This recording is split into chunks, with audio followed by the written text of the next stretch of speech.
Harka fuunee hordoftootaa fi daawwattoota keenya kabajamoo fi jaallatamoo akkam jirtan nagaan keenya bakkuma jirtanitti simbira hagoo isin jechaa odeeffannoowwan jajjaboo yeroo ammaan tanaatiif jennee qabannee dhufneetti jirra. Hanga xumura sagantaa keenyaatti nu faana turuudhaan yaada keessan gama koomentiitiin nuuf barreessaa isin jechaa viidiyoon kun namoota hedduu bira akka ga'uuf laayikii fi sheer godhuu hin dagatinaa. Kallattumaaniin gara gabaasa bal'aatti isin dabarsa. Odeessa jalqabaatiin maarii biyyaalessaatti irratti Finfinneen to'isoo Oromiyaa akka taatu waliigalamus adeemsi murtee kanaa komii fi mormii pirezidaantoota naannolee gidduutti dhalcheen yaa'ichi muddamaan xumurame. Maariin biyyaalessaa guyyoota 40tti dhiyaataniif gaggeeffamaa ture dhimmoota siyaasaa gurguddoo irratti murtee dabarsuun xumuramee jira. Ijoon dubbii marii kanaa guddaan dhimma magaalaa Finfinnee yoo ta'u, akka maddeen hirmaattota marii kanaa ta'an himanitti qabxiilee gurguddoon waliigalteen irratti raggaame. Magaalaan Finfinnee magaalaa guddoo naannoo Oromiyaatii fi teessoo mootummaa Oromiyaa akka taatu, afaan Oromoo afaan hojii federaalaatii fi afaan hojii magaalaa Finfinnee akka ta'u yoo ta'u, haa ta'u malee xumurri marii kanaa nagaa kan turre gabaafametti jira.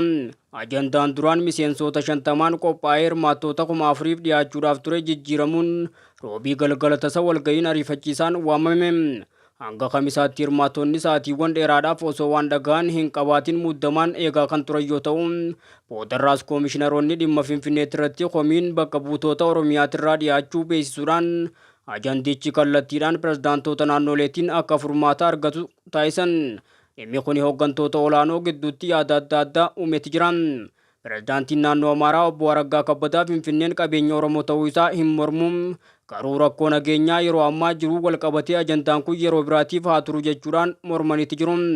Pirezidaantiin naannoo Somaalee obbo Mustafee dabalatee pirezidaantonni naannolee biroo hedduun yaada kana deeggaruudhaan dhimmi Finfinnee yeroo biraatti dabarfamuu akka hin qabnee fi ammuma murtaa'uu akka qabu cimsanii dubbatanitti jiru. Dhimmi Finfinnee yeroo biraatti dabarfamuu akka hin qabnee fi ammuma murtaa'uu akka qabu cimsanii dubbatanitti jiru. Hirmaattonnii fi maddeen tokko tokko adeemsi yaa'ii kanaa maarii biyyaalessaa harka micciiruu fi olaantummaa siyaasaatiin butameetti jira jechuudhaan qomatanitti jiru. Wayita walgahii kanaa bakka buutonni naannoo Amaaraa muraasni mufachuudhaan walgahii keessaa ba'anii kan turan yoo ta'u, boodarra deebi'uudhaan waliin mirkaneessuun isaanii gabaafameetti jira. Dhumarrattis komii uumame furuudhaaf koreen addaa pirezidaantoota naannolee 12 kantiibota magaalaalee lamaanii jaarsolii biyyaatii fi ogeeyyiirraa walitti qabamee hundaa'ee yaada furmaataa akka dhiyeessu murtaa'uun yaa'ichi goolabameetti jira.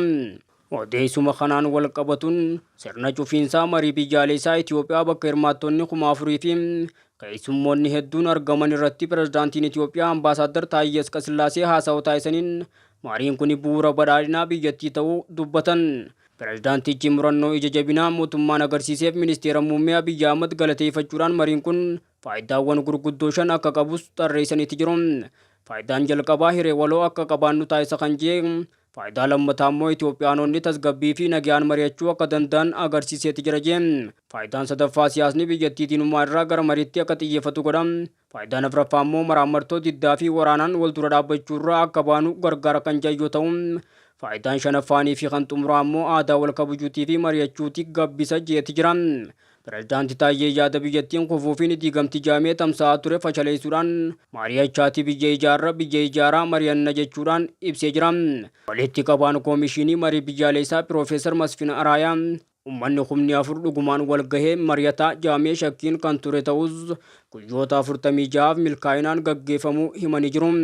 Oduu sobaa waa'ee biyyaa baqachuu isaanii ture saaluudhaan murtee yaa'ii kanaa gara naannoleetti deebi'ee akka qajeelfamu himanii jiru. Itti aantuun koomishinichaa Dr. Hirut Gabrasillaasee gama isaaniitiin garaagartummaa yaadaa bal'aa gidduutti nagaan mari'achuun injifannoo guddaa fi biyyattiidhaaf aadaa haaraa ta'uu ibsanii jiru. Sagantaa goolaba marii biyyaalessaa kana irratti ergaa keessummoota kabajaa irraa dabreen keessummoota kabajaa keessaa tokko kan ta'e Uhuruu Keenyaattaan ergaa dabarsaniin seenaa Itoophiyaan kan adawaatii fi teessoo Afrikaa ta'uu ishee yaadachiisuudhaan sabdaneessummaan cimina biyyattiiti malee madda waldhabdee ta'uu akka hin qabne dhaamanii jiru. Akkasumas rakkoo Afrikaa ofumaaf furanna jedhaniiti jiru. Akkasumas pirezidaantiin duraanii Naayijeeriyaa Olusegun Obasanjoon mariin nagaa kun kutaalee Itoophiyaa kaan keessatti nagaan akka bu'u hunda kan hammatee fi hirmaachisaa ta'uun barbaachisaa akka ta'e ibsuudhaan badhaadhina biyyattiifis bu'uura akka ta'u dhaamanii jiru. Odeessa biraatiin Ministeerri barnootaa ibsaarra miidiyaaleedhaaf kanneen bu'aa qormaata biyyaalessaa kutaa 12ffaa bara barnootaa 2018 ifoomseeti jira. Akka ministeerri barnootaa Piroofeesar Biraanuu Naggaa ibsanitti barana barattoota 550 qormaata fudhatan keessaa qabxii darbiinsaa 150 fi isaa ol kan galmeessan barattoota 70,000 fi 500 qofaadha. Kunis dhibbantaatti yommuu shallagamu harka 12.8 qofata. Safarri kun rakkoon qulqullina barnootaa ammas xiyyeeffannoo cimaa akka barbaadu agarsiisa jedhame. Akka ibsa ministeera kanaatitti garaagarummaan manneen barnootaa gidduu jiru baay'ee bal'aadha. Manneen barnootaa 88 barattoota isaanii guutummaatti harka 100 yoo dabarsan, faallaa kanaatiin damee saayinsii hawaasaatiin manneen barnootaa 565 barataa tokkollee dabarsuu hin dandeenye. Gama naannoleetii fi bulchiinsa magaalotaatiin yoo ilaalamu, magaalaan Finfinnee barattoota dhiyeessite keessaa 32.3 yookaan barattoota 18,646 dabarsuudhaan guutummaa biyyattii irraa sadarkaa tokkoffaa qabattee jirti. Oduun gammachiisaan qabxiin olaanaan biyyattiin barana galmaa'ee manneen barnootaa naannoo Oromiyaa keessatti argaman irraa damee saayinsii uumamaatiin qabxiin olaanaan galmaa'ee 591 yoo ta'u, kunis mana barumsaa bultii addaa Odaa Adaamaatti galmaa'e. Saayinsii hawaasummaatiin ammoo qabxii 576 fituudhaan mana barumsa Ifaa Boruu Dodolaatiitu sadarkaa duraa qabate. Magaalaa Finfinneetti ammoo qabxiin olaanaan 569 mana barumsaa Booleetti argameeti jira. Barattoonni guyyaa muraasaan booda bu'aa isaanii karaa toora intarneetiitii fi ergaa gabaabaa yookaan SMS ilaallachuu danda'u jedhameeti jira. Odeessa biraatiin Itiyoophiyaan warshaa calallii booba'aa dureessa Naayijeeriyaa Aliko Daangoteen doolaara biliyoona 20 Keeniyaa keessatti ijaaramu keessaa aksiyoona bitachuudhaaf biyyoota fedhii agarsiisan adda duree keessaa tokko ta'uun gabaafame. Akka gabaasa miidiyaa Biluumberg irraa bahetti gareen Daangotee biyyoota baha Afrikaatiif warshaa calallii booba'aa Keeniyaa kutaa bulchiinsa Laamuutti ijaaramu kana keessaa qooda sheerii parsantaa 30 dhiyeesseeti jira. Itoophiyaa, Keeniyaa fi Ruwaandaan qooda kana bitachuudhaaf fedhii guddaa agarsiisaniiti jiru. Keeniyaan qooda dhibbantaa 10 kan doolaara miliyoona 500tti tilmaamamuun fudhatti ijaaramee eegama. Warshaan kun guyyaatti booba'aa dheedhii barmeela 700 qulqulleessuu kan danda'u yoo ta'u, baasii doolaara biliyoona 16 hanga 20 gaafata. Ijaarsi isaatis dhuma bara 2026 dura ni eegalama jedhameeti jira. Hirmaannaan Itoophiyaan piroojeektii kana keessatti gootu hariiroo investimentii bal'aa isheen duraan Daangotee waliin qabdu kan caalaatti cimsudha.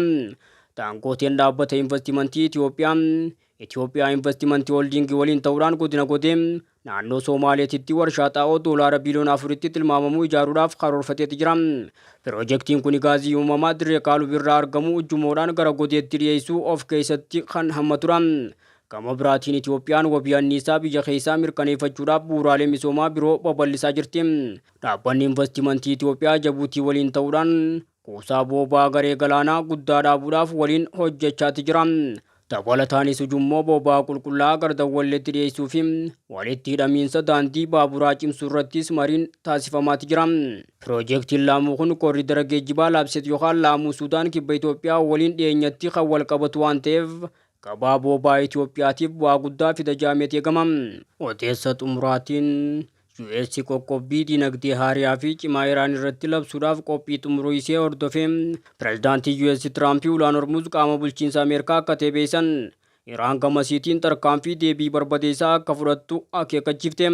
Muddamni mootummaa US fi Iraan gidduu jiru hammaachuun qaamoleen lamaan tarkaanfii fi jechoota waraanaa walitti darbuu itti fufaniiti jiru. Wiixata dhufu Waashingitan qoqqobbii dinagdee haaraa fi cimaa Iraan irratti ni labsiti jedhameeti eegama. Barreessaan ministeera maallaqaa Ameerikaa Scott Bessent qoqqobbiin kun seenaa keessatti isa cimaa akka ta'u ibsuudhaan Chaayinaan tarkaanfii kana akka deeggartu gaafataniiti jiru. Akka ragaa dhaabbata Kippileritti Chaayinaan booba'aa Iraan gabaadhaaf dhiyeessitu keessaa parsantaa 80 ol bitatti. Beejiing dhimmi kun karaa dippiloomaasii akka hiikamu gaafattee jirti.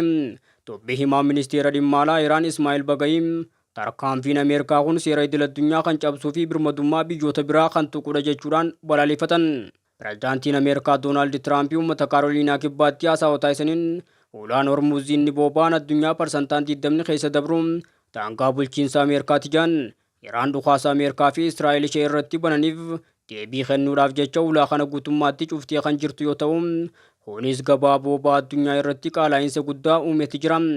Tiraamp garuu dhimma Iraan waliin akkuma xumurreen gatiin booba'aa gabbu'a jechuudhaan waadaa galanitti jiru. Tiraamp itti dabaluudhaan Iraan meeshaa waraanaa niwuklaaraa akka hidhattu gonkumaa akka hin hayyamne ibsee jira.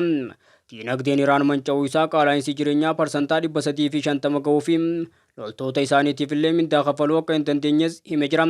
Teheraan waliigaltee barbaaddus gara waliigaltee sirriitti dhufuudhaaf qophii akka hin taane eeruun tarkaanfiin waraanaa ammallee filannoo akka ta'e akeekkachiisanitti jiru. Faallaa kanaatiin Iraan sagantaan niwukilaaraasii dhimma misoomaatiif qofa akka ta'e irra deebi'uudhaan mirkaneessite. Tarkaanfii Ameerikaan fudhattu kamiifuu deebiin isiin kennitu kan barbadeessu akka ta'u akeekkachiiftee jirti.